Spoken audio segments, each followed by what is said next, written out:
அதை எப்பவுமே அந்த காலத்தில் பெரியவங்க சொல்லுவாங்க, நீ வந்து வீட்டில் இருந்தாலும் வயசான பாட்டிங்க சொல்லுவாங்க.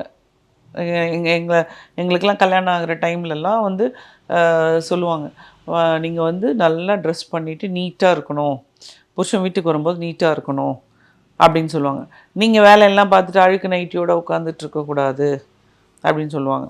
இன்னொரு 70 வயசு ஆயா ஒருத்தங்க, அவங்க வந்து வயசாயிருச்சுன்னெல்லாம் வந்து இதெல்லாம் பண்ணக்கூடாது, நல்லா ஃபேஸ் லிஃப்டிங் சொல்கிறாங்க அந்த பாட்டி. எப்போது நான் வந்து இதை வந்து அவங்ககிட்ட 40 வயசுக்கு வருஷத்துக்கு முன்னாடி நான் அதை கேட்டது. இப்படிலாம் பண்ணிக்கணும், இல்லைன்னா சாதாரணம் இங்கே தொஞ்சு போயிடும்.